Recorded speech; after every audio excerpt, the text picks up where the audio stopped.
These two people were Stas and Peter. That night, they were returning home together after a night out. Peter's girlfriend was also there. However, while in the car, Stas suddenly stopped because his mother, Ekaterina, wanted to join them. Stas and Peter were both studying to become psychiatrists.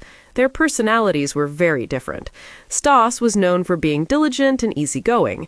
In contrast, Peter preferred to cause trouble and seemed wilder. One day, Peter came to see Stas. There, he met Ekaterina in the elevator.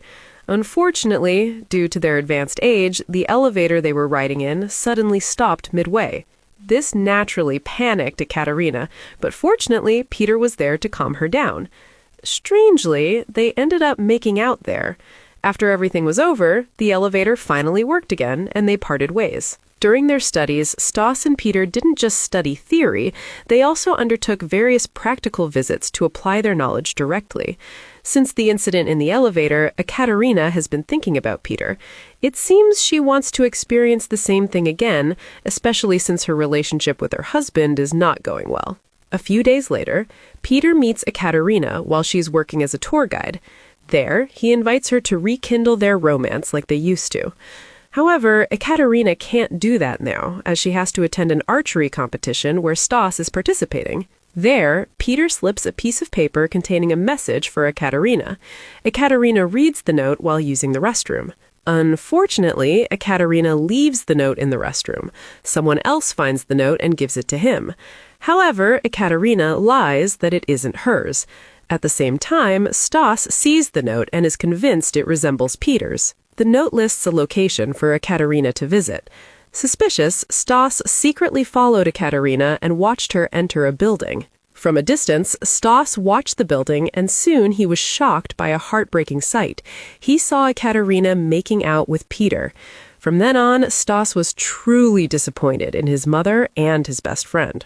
Ekaterina and Peter's relationship spiraled out of control, with their frequent encounters and flirting. Meanwhile, although Stas was disappointed, he acted as if he didn't know Peter's secret. One night, Peter was invited to dinner at Stas's house. Coincidentally, Stas was celebrating his birthday that day, and a party was being held there.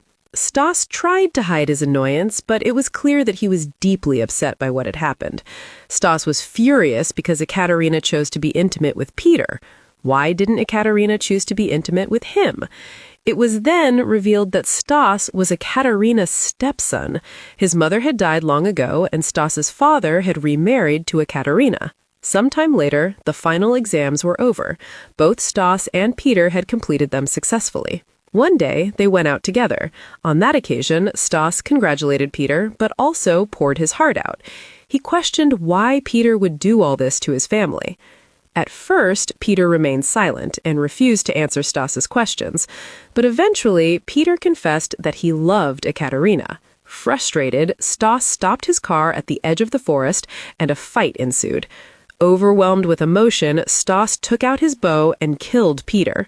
When Stas returned home, he found the house in disarray. His father and stepmother had just had an argument, and Ekaterina had left the house. Stas seemed to know where Ekaterina had gone, to Peter's house. There, Stas asked Ekaterina for help and invited him to come with him. He asked Ekaterina to help him bury Peter to destroy evidence. This, of course, shocked Ekaterina.